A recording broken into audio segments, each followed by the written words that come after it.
want to take your attention to the morning of September 4th, 2024. Where were you that morning? I was at my headquarters at 233 East Broad Street, where the sheriff's office at Admin building did. Yeah. Had y'all had something that morning with the Centegics system? We did. So Centegics was implemented through the school system and through our public safety partners, the sheriff's office, the police department, and the fire department.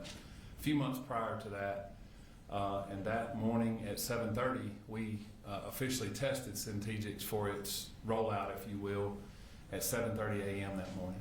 Okay. What school was it tested from? Bethlehem Elementary. Principal Mindy Reed is the one that tested it for Okay. us. Did it go off okay? It did. Okay. I want to take your attention to around 10 o'clock. What were you doing? I was in my office at East Broad Street. I was checking emails, normal stuff that I do in the morning times. At the time, there was a GBI agent, not in our region, that was there checking the files of a former employee of ours. And we were having a conversation, and they were trying to hire this former employee. And I jokingly told her, "You're wasting your time. I would clone this young lady if she would come back." We were talking and conversating back and forth, but just that was normal for me to be in and out of the office. Okay. And what happened at that point? I'm sitting at my desk.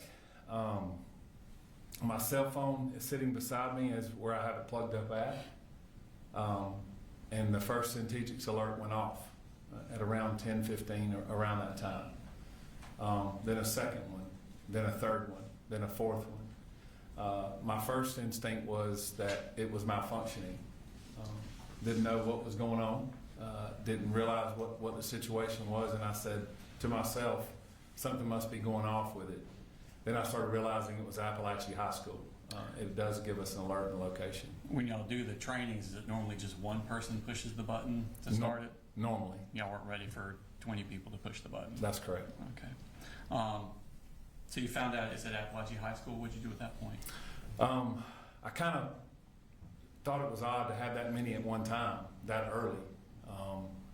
One of my majors, Major Todd Drews, whose office is right beside me, come running to my office and says, "There's an active shooter at Apalachee." And I kind of,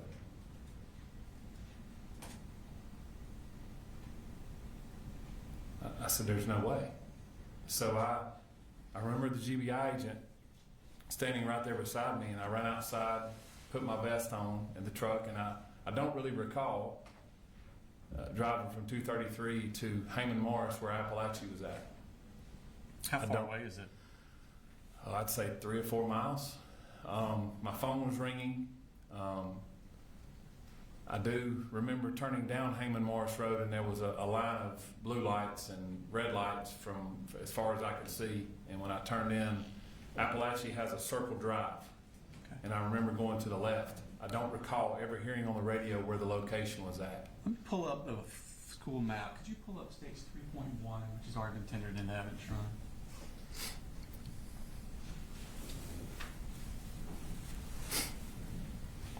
Is that a map of the school? Yes, it is. Okay. Now, where you were, just talk about what you're talking about. Okay, so where the Apalachee High School Bear County logo is, I pulled here. I think you can touch the screen and it makes that like that. Okay. Football players and stuff. So Did it I work? don't know if you're able to see me right here. I pulled right here behind a fire truck. And as I pulled up, Actually, the touching's not working for some sorry, reason. It's fine. There's a, should be a, someone stole it. There it is. There it is. Oh, that's cool. Yeah, you can use that. Thank you. as I turned into the school, I parked right here, and there was a fire truck here, and at that point there were several people pulling up. By the grace of God, when I pulled in there, I run across Tanner Good, who was the former SRO at that school, and I said, "Tanner, where are we going?" And he said, "Jayhawk."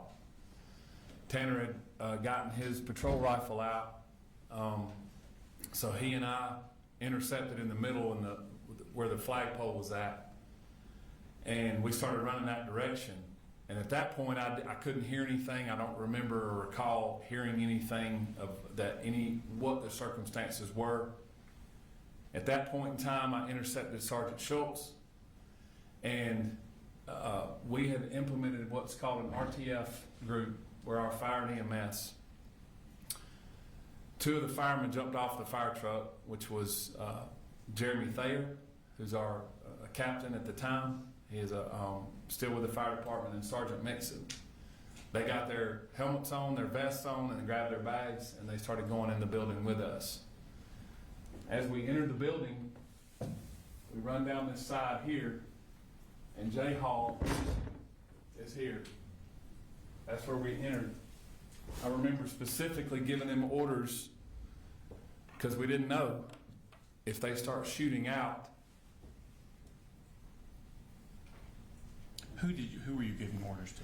To the deputies and the EMTs who were unarmed. They were with you? They were with me on our hip. Okay. I said, if they begin shooting out from inside the building out, do not shoot back in. Okay. That's how we're trained. Do you know how many shooters are in the school? We did not know at the time. Okay. So what did you do at that point? We entered the door, and when I entered the door, I observed who was later to be Colt Gray, handcuffed on the floor, and beside him was a rifle with several magazines laying beside him. Okay. What else did you see?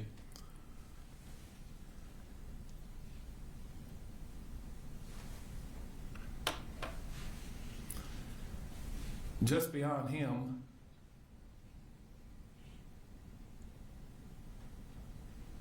was a person laying face down that I could tell was not moving. And obviously had injuries to that person. Battalion Chief Thayer and Sergeant Mixon went to them first. We were together. That person was later identified as Mason Skirmahorn. I'm going to show you Smart State Exhibit number 42.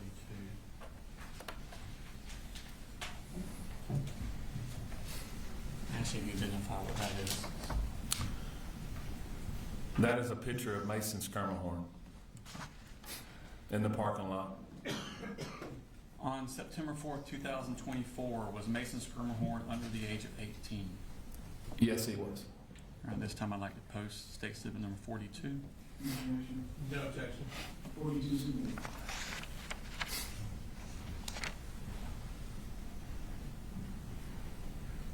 So, the medics tell you that Mason has passed away? At That's that point? correct. Okay, That's correct. What do you do at this point? So myself and several others that were in the room or in the hallway, Tanner Good, Sergeant Schultz, Lieutenant Wilkerson, several others were starting to intercept that area. I heard someone say, Deputy King and Sergeant Boyd had already taken Colt into custody.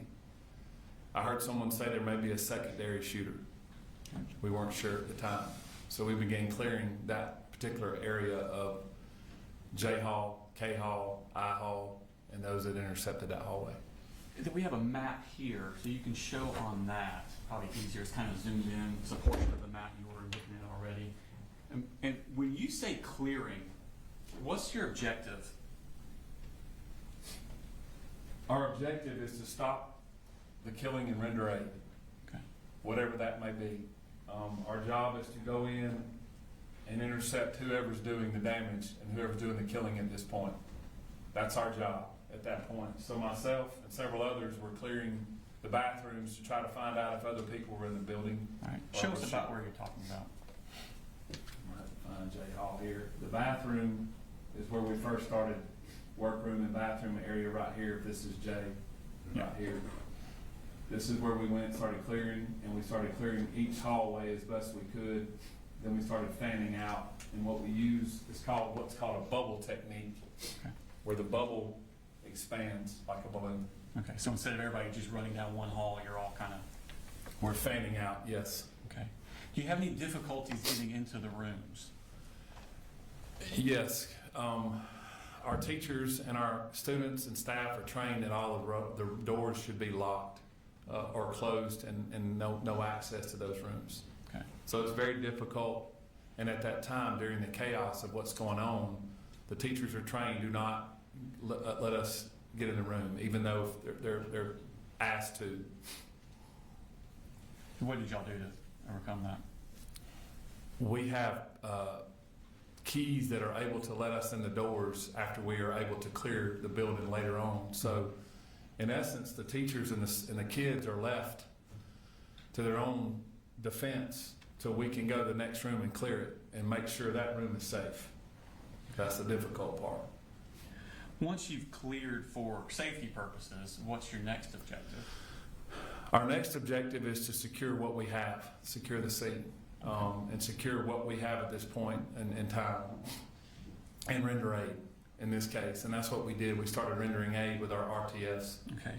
What specifically did you do in the rendering aid part? Obviously, there were numerous people there. I began checking the area, and I came across one of the victims in the hallway. She was laying on the floor. Myself and Captain Rob Curott with the Winder Police Department at the time began rendering aid to her. You know what her name was?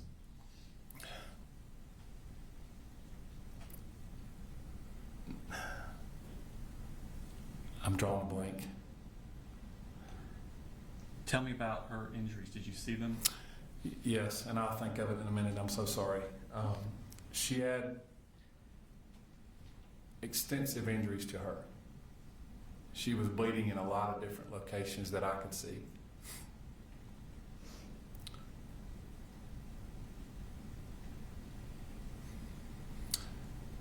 She began talking to us, and I said, let's calm down for just a little bit. And Captain Curott and I were talking to her.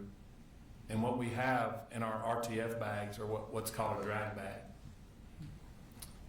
And in that drag bag, it's able for us to put a patient on that and take them out a whole lot easier and pull them out of a situation that's like this. We rolled her over, and I noticed that she had extensive injuries to her forearm and wrist. Devastating injuries. I remember later on I had a lot of blood on me from her injuries.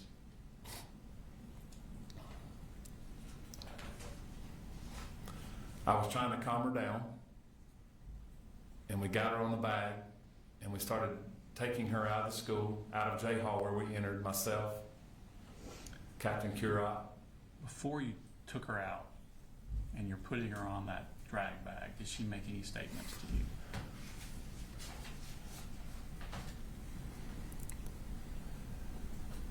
She said, do not cover me with that sheet. Don't cover my face.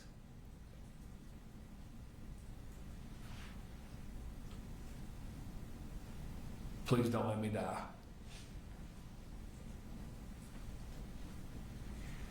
And I said, we're not going to let that happen.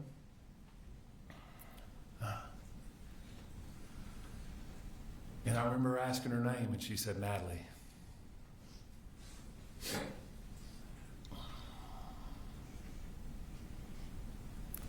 It's a beautiful girl. And she said, please, don't cover me. I said, we're not. Did you do any sort of medical type procedure with her? We did. So as we exited the building, Lieutenant Chad Norris had lined up about 4 or 5 ambulances right outside the door. And as we got her outside, I'm trying to calm her down. She's obviously very distraught. She's losing a lot of blood. I yelled for a tourniquet, and I didn't have one on me. And as we were lining up behind one of the ambulances, I yelled for a tourniquet, and Colonel Ham grabbed a tourniquet from one of the ambulances, and it was pink. I'll never forget it being pink. And I leaned down and I said, Natalie, this is not going to feel good. She said, "What do you mean?" I said, "We have to put a tourniquet on you. You're bleeding pretty bad." And as I put the tourniquet up her arm, and Captain Curot did, I said, "We got to go higher." And we got it up to her shoulder. And I said, "This is not going to feel good, baby girl." And I grabbed her hair off of her face, and I said, "Just hold on for just a second." He tourniqueted it down, and she screamed extremely loud, and I said, "It's going to hurt, but we have to do this." We got that tourniqueted on, and at that point, she calmed down a little bit. I told her she's going to be okay. I said, "The next time I see you, we're going to talk." We loaded her in the back of an ambulance with another patient. Then I ran back in the building. When you were taking Natalie out, was Colt Gray still in the hallway? He was. And did Natalie see him? She did. Did she make any statements to him?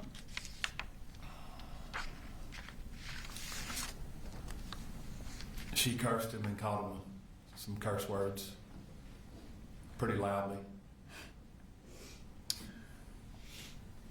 So Natalie is left in the ambulance. You go back inside. What do you see then?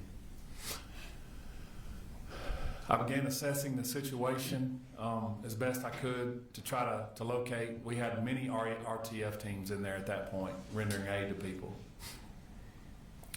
I walked just beyond the bathroom, and there was a copy room, if you will, and there was a victim that ended up being Miss Irmy in that room that was deceased. I walked down to the left, down, I believe it was K Hall or I Hall. Don't recall which hall it was, but I walked down and I located Coach A. By Coach A, who do you mean? Coach Aspinwall, I'm sorry. That's fine. Coach Aspinwall, we called him Coach A. Leaned down to try to find a pulse because I didn't know if RTF had found him, and he did not have a pulse.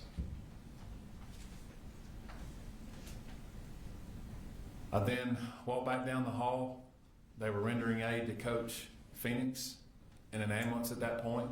They had gotten him out. He was at the classroom beside where Coach Aspinwall was at. I went back down the hall and located the room where Colt had initially shot Natalie and the rest of the victims, and where Christian was laying.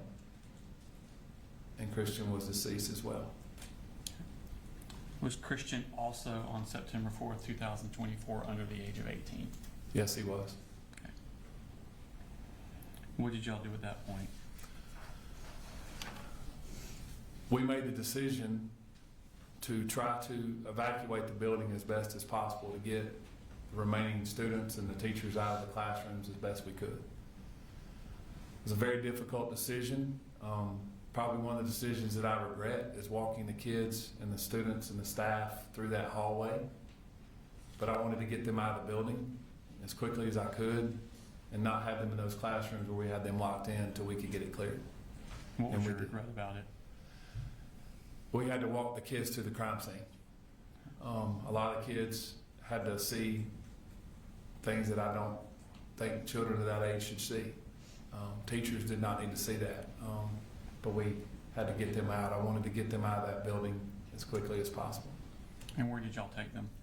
We escorted them out of the building to the football field, where we did the unification with the parents and the staff as best we could. When did parents start arriving? Almost immediately. Were there parents there when you arrived? There might have been one or two there that had gotten there because the phones start going off pretty quickly. Parents start getting notifications that the school's locked down. When I exited J Hall after all that was done, I walked back out to to the area where we had the EOC, which was where I parked at the flagpole. At the time, Chief Schumann was the fire chief. I saw him walking towards me, and I just stopped. I was overwhelmed at what I saw, at the people and the parents and the cars and the emergency response. Just completely overwhelming. He said, "Stop! Don't walk anymore. Let me walk to you." And he hugged me and said, "Are you okay?" And he noticed I had a lot of blood on me, and I said, "I'm fine." But we talked, and that's when I noticed that thousands of parents and people were showing up at one time, and we were trying to decide how we were going to manage through the school system, getting parents and kids and loved ones together. Okay. Tell me about the law enforcement response. It was quite overwhelming. There was over 140, 150 law enforcement officers that responded, agencies from all across North Georgia, federal agencies that showed up, state agencies that showed up. And that's just well over 150 just in the first hour. Did you request assistance from the Georgia Bureau of Investigation on this case? I did. I felt that I could get, they could assist us in what we were going to deal with as far as the size of the crime scene and the timing. And so I called Director Hosey, the director of the GBI, and I asked him to show up. And he said, "I'll be there within the hour." And he provided unlimited resources. Okay. Was at some point after you finished doing what you're doing, did you retreat to, I guess what's best called a command center? Where was that located at? We decided to put the command center in the library, in the center of the school. We had a lot of Wi-Fi there, and we could separate everyone out with patrol or law enforcement, EMS, fire, and we could have GMA, EMA directors and folks like that. So we made that decision to have it inside the school instead of outside the school. Okay. While you were in this command center, did you start getting tips or calls about possible other shooters? We did. My phone was obviously going berserk. We began getting calls that there were other shooters at other schools. As we said, we thought there was a secondary shooter in the school.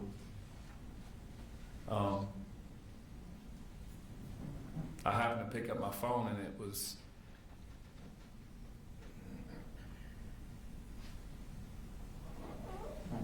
my daughter,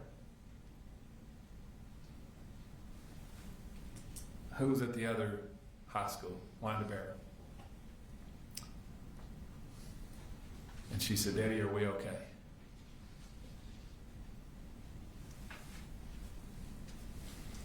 I said, "Your SROs are there with you, and you're okay." And she said, "Daddy, we're locked down, and they're telling us there's another shooter here."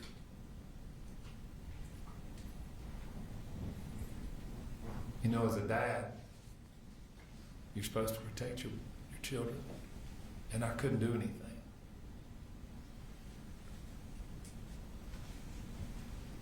But I told her that the deputies were there. I turned over and I said to the Georgia State Patrol major, and I said, "Do me a favor and send some troopers over to the high schools," and they did. And they secured that for us as well. And I had multiple agencies coming up, and I said, let's dispatch to other schools because we're getting these other calls. So by the grace of God, those 150 law enforcement officers were able to be dispatched to other schools and ensure safety for those kids and those staff members and those parents when they got their kids. And were some of those officers dispatched also Bear County Sheriff's Office employees? They were. Okay. And then Brandon Bazinet and I'm drawing a blank on his first name, Deputy Townsend, did they work for you at the time? They did. Okay. At some point, did y'all become aware of a home address for Colt Gray? We did. After doing some research, we did. And did you send deputies to secure that location? As immediately as we could, yes. Okay. At some point, when you're unifying with the parents with children, did you have a task to do at that point?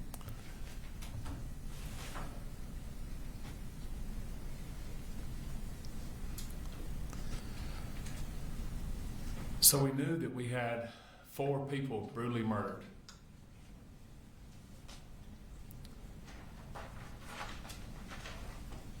And I had to sit down and doing this 25 years, probably the most difficult thing I've ever had to do is tell 2 sets of families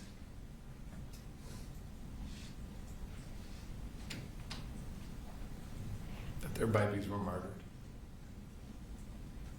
Did you do that personally? I did. We set up an area with their families, and I met with Christian's family first. I recruited a couple of school personnel because there was a language barrier between myself and Christian's family, and I had to tell them that